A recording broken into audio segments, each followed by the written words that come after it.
नमस्कार विद्यार्थियों, हमारा समास प्रकरण चल रहा था और हमने इससे पहले समास प्रकरण में हमने इसकी सामान्य जानकारियों के बारे में हमने पढ़ा कि समास की परिभाषा, उसके भेद और फिर हमने अव्ययी भाव समास के कुछ नियम लिखे थे। और आज हम अव्ययी भाव समास के बारे में पढ़ेंगे कि इसके जो उदाहरण होते हैं वो किस तरीके से बना सकते हैं। देखिए, हमने यहाँ पर कुछ शब्द लिख रखे हैं। उन शब्दों से हम किस तरीके से हम अव्ययी भाव समास बना सकते हैं वो देखिए। देखो, पहले नंबर पर लिखा हुआ है विभक्ति अर्थ में। विभक्ति अर्थ से मतलब है कि जैसे हमारे पास कोई शब्द आ गया, जैसे हमारे पास आ गया अधि और हरि, ऐसा लिखा हुआ आ गया। अब हमें इसको बनाए कैसे? जैसे एग्जाम में हमारे आ जाता है अधि हरि, इसका समास विग्रह करो और समास का नाम लिखो। तो हम इसको पहचाने कैसे? तो इसको देखिए, पहले यहाँ देखिए, हमारे पास इसमें दो शब्द आए हुए हैं। दो शब्द में पहला अधि है और दूसरा हरि है। अब हमने इससे पहले जो वीडियो बनाए थे उनमें हमने कुछ सामान्य जानकारियां पढ़ी थी, उसमें भी किस तरीके से बनाए जाते हैं वो भी हम लोग इसमें देखेंगे।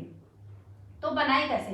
देखो, इसमें अधि लिखा हुआ है और एक हरि लिखा हुआ है, तो आप इनको पहले दूर दूर करके लिख लीजिए। ऐसे करके लिख लीजिए। कैसे? अधि और हरि हमने लिख लिया। अब इनका क्या करोगे कि इनको ऐसे क्रॉस में ले लो। क्रॉस में लेके और फिर यहां देखिए, अधि उपसर्ग हो तो आपको सप्तमी विभक्ति करके और लास्ट में क्या लगाना है? इति लगाना है।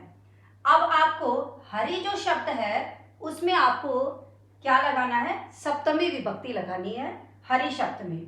तो हरि शब्द में सप्तमी विभक्ति क्या बनेगा? हरो। और अधि के स्थान पर आप क्या लगा दोगे? इति।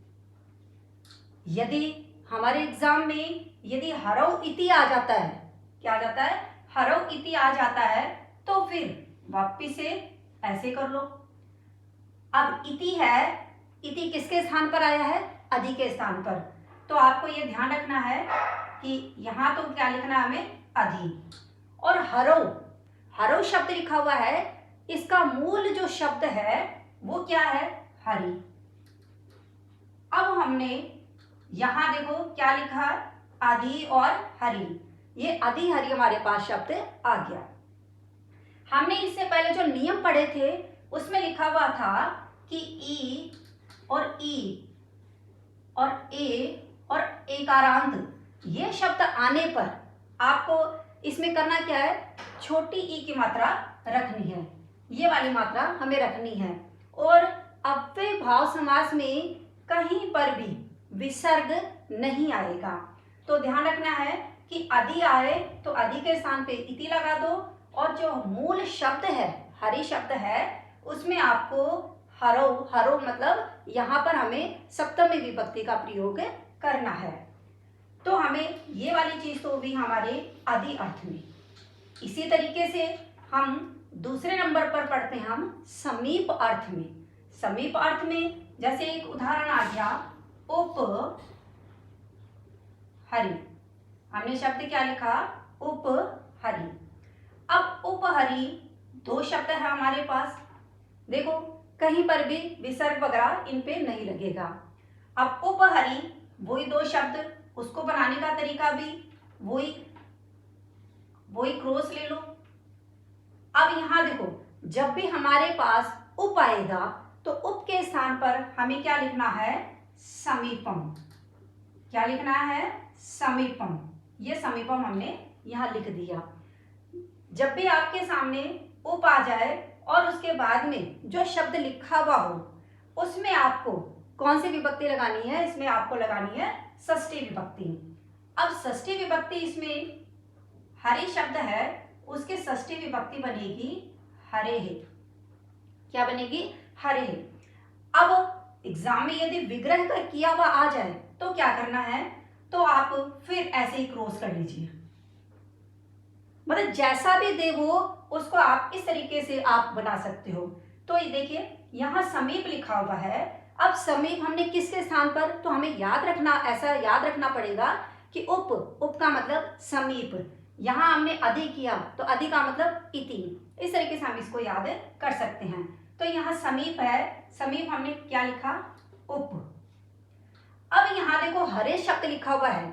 हमें यहाँ पर जब भी यहाँ विग्रह किया हुआ है और इससे यदि समास शब्द बनाना हो तो हम यहाँ पर इसकी मूल जो रूप है, मूल जो शब्द है वो लिखना है। तो हरे तो विभक्ति लगाई हुई है, लेकिन यहाँ जो शब्द है, अब देखो यहाँ आप कई बार ऐसे गड़बड़ कर देते हो, जैसे ये वाला है आपने हरी ही ऐसा लिख दिया तो ये गलत माना जाएगा। क्यों? क्योंकि अव्यय भाव समास में कभी भी ये विसर्ग नहीं आएगा। तो सीधा ही आपको क्या लिखना है, उप हरि। इस तरीके से फिर वापिस से यदि बनाना चाहते हो फिर वापिस से बन जाएगा। इस तरीके से आप इनको क्रॉस में करके देख सकते हो। याद केवल आपको ये वाली रखनी है कि अधि है उसके स्थान पर इति, और आपको अधि के जो भी शब्द आते हैं, अधि वाले जितने भी शब्द आते हैं उसमें आपको सप्तमी विभक्ति एक वचन रूप लगाना है। उसी तरीके से समीप आ जाता है तो आपको किसके स्थान पर, उप के स्थान पर आपको समीप लगाना है और षष्ठी विभक्ति का प्रयोग करना है। जो मैंने यहाँ पर ये मैं समीप, उप या विभक्ति, अधि, ये आपको ब्लू पेन से जो लिखा हुआ मिल रहा है उनको केवल आपको याद करना है। तीसरे नंबर पर देखिए हमने लिखा अभाव अर्थ में। अभाव अर्थ में जैसे हमने एक शब्द लिखा निर्जलम, शब्द हमने लिखा निर्जलम। अब उसमें भी दो ही शब्द है, एक हमारे पास है निर और एक हमारे पास क्या है, जलम। अब यहाँ देखिए इसको हम अलग अलग करके लिख देते हैं, निर और हमने लिख दिया जलम। अब वो ही चीज यही कर लीजिए।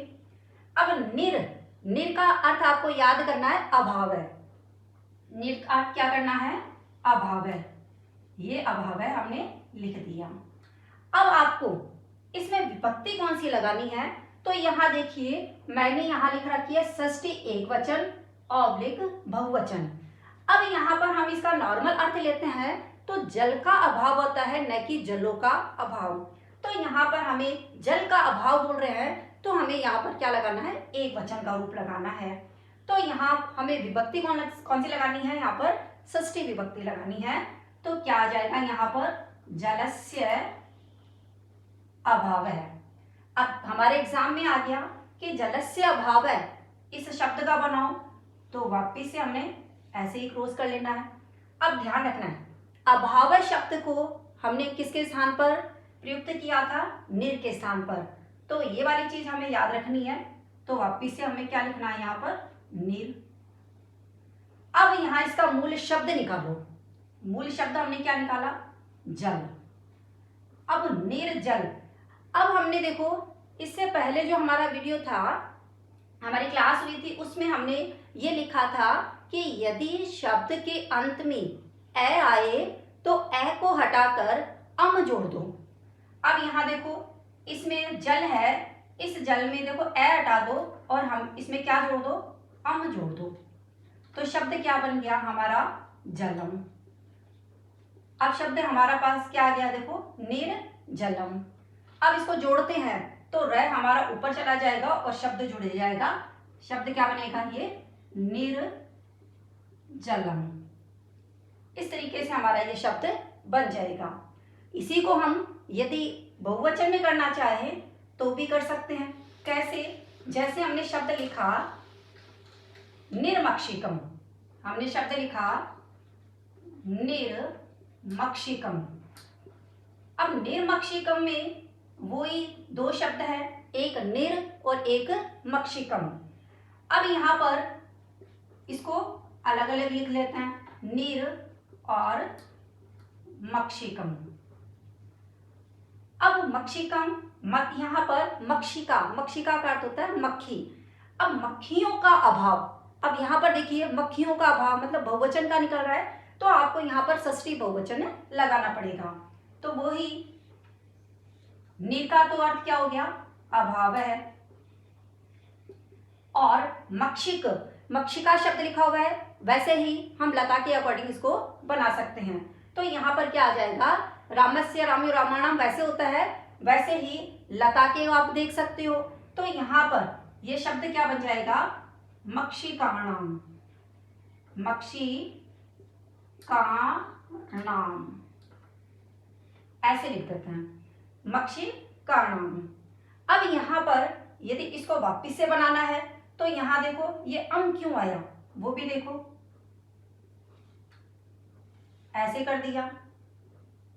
अब यहाँ देखिए अभाव है, अभाव को तो हम क्या लिख देंगे, नीर। अब इसमें मूल शब्द क्या है, मक्षिका। अब देखो इसके अंत में क्या आ रहा है, आ रहा है। तो हमारे अव्यय भाव समास के जो नियम थे उसमें था कि आ आता है तो आ को हटाकर उसके स्थान पर हम क्या जोड़ देते हैं, अम जोड़ देते हैं। तो ये आ हटा दो और इसके स्थान पर क्या जोड़ दो, अम जोड़ देते हैं। तो ये शब्द क्या बन गया, निर्मक्षिकम। निर्मक्षिकम ऊपर शब्द जैसा लिखा हुआ है वैसा बन जाता है, और इसको हम जोड़ते हैं तो ये रह है वो मैं के ऊपर चला जाता है। इसी तरीके से हमारा पश्चात शब्द देखिए, पश्चात अर्थ में आता है तो कैसे बनाएं।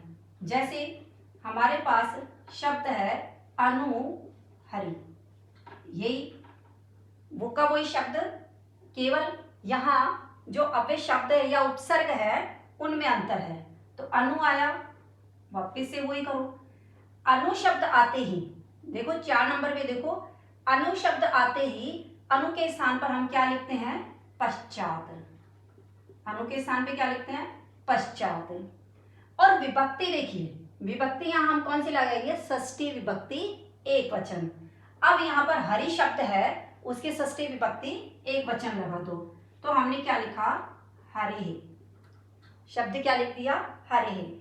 वैसे यहाँ देखिए अनु विष्णु, ये अनु का तो क्या बन गया पश्चात, और विष्णु में हमने षष्ठी विभक्ति लगा दी तो क्या बन गया, विष्णु।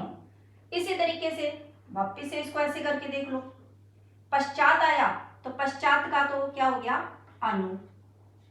और हरे, हरे शब्द लिखा हुआ उसका हमें विभक्ति हटा के और मूल शब्द निकालना है। तो यहाँ क्या आ गया, हरि। तो शब्द क्या बन गया हमारे पास, अनु हरि। इसी तरीके से आगे देखिए योग्यता अर्थ में, योग्यता अर्थ में देखिए जैसे यहाँ पर देखो अनु, अनु किसके अर्थ में आएगा, हम यहाँ पर लिखेंगे क्या, योग्यम, और अर्थ में किस में आता है, योग्यता के अर्थ में। तो हमने एक उदाहरण लिख दिया, जैसे अनुरूपम, हमने शब्द क्या लिखा, अनुरूपम। अब वही हमारे जो बनाने के जो तरीके हैं वो सबके सेम है, बस अंतर इतना है कि इसमें आपको थोड़ा सा विभक्तियों का और उसके स्थान पर कौन सा शब्द आ रहा है उसका आपको ध्यान रखना है। तो यहाँ देखिए अनु, अनु का यहाँ देखो क्या लिखा रखा है, योग्यता। तो योग्यता को हम यदि इसको संस्कृत में लिखना हो तो हम शब्द क्या लिखेंगे, योग्यम। क्या लिखेंगे, योग्यम। अब रूप जो शब्द लिखा हुआ है उसमें भी हम विभक्ति कौन सी लगाएंगे, ये देखिए यहाँ पर षष्ठी विभक्ति। अब षष्ठी विभक्ति तो क्या आ जाएगा, रूपस्य योग्यम, ये षष्ठी लगा दी। फिर यदि ये विग्रह किया हुआ दे दे तो योग्यम को तो हम किसके कैसे लिखेंगे, अनु। और रूपस्य, रूपस्य का मूल शब्द निकाल लो, रूप, ये निकाल लिया। अब इसके अंत में क्या आ रहा है, अ आ रहा है, ए को हटाओ और ए के स्थान पे क्या जोड़ दो, अम जोड़ दो। तो ये ए हटा दिया, इसमें ए इसमें निकाला तो यहाँ पर हमने क्या जोड़ दिया, अम। तो शब्द हमारा क्या बन गया, रूपम। इस तरीके से अनुरूपम हमारे पास एक शब्द आ गया, अनुरूपम। इस तरीके से हम इनको बना सकते हैं। नेक्स्ट हमारा देखिए विप्सा। विप्सा, यहां पर हमें इसको बनाने के 2 तरीके हैं। दो तरीके कैसे, जैसे हमने एक शब्द लिया प्रति वर्षम, शब्द हमने क्या लिया प्रति वर्षम। ये एक साथ में लिखा हुआ होगा लेकिन हम इनको अलग अलग इसलिए लिख रहे हैं क्योंकि बार बार में इनको हटाना पड़ता है। तो यहाँ देखो प्रति और वर्षम, इसको बनाने के हमारे पास दो तरीके हैं। पहला देखो ये जो प्रति लिखा हुआ है उसको हम प्रति का प्रति लिख देते हैं, शब्द हमने लिख दिया प्रति। अब प्रति जो शब्द आया है उसके बाद में देखो क्या शब्द लिखा हुआ वर्षम। अब इसका मूल शब्द क्या है वर्ष। अब यहाँ पर हमें इस शब्द को या तो जैसा लिखा हुआ है वर्षम शब्द लिखा हुआ है उसको ऐसा का ऐसा उठा के उसको दो बार लिख दो। तो हमने लिख दिया वर्षम वर्षम प्रति। और यदि आपको ये है कि इसमें विभक्ति लगाऊं तो यहाँ पर इसमें द्वितीय विभक्ति लगती है। प्रति के युग में वैसे हम कारक करते हैं तब भी यहाँ पर द्वितीय विभक्ति ही होती है, लेकिन आप इसमें यदि विभक्ति याद नहीं रहती है तो आप प्रति वाले शब्द में प्रति के स्थान पे तो प्रति लगाओ और इस शब्द को यहाँ पर आप इसको कितनी बार लिख दो, दो बार ऐसा का ऐसा लिख दो।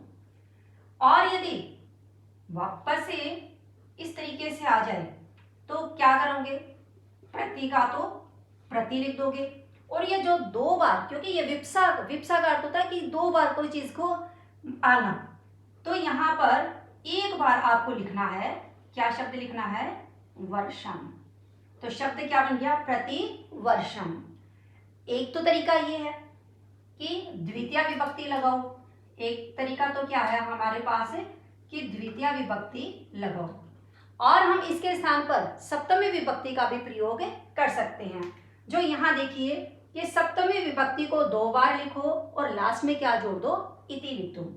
इसी को ही हम देखते हैं कि सप्तमी में कैसे बनाते हैं। जैसे हमारे पास प्रति वर्षम शब्द लिखा हुआ है, अब प्रति के स्थान पे तो क्या लगाएंगे इति।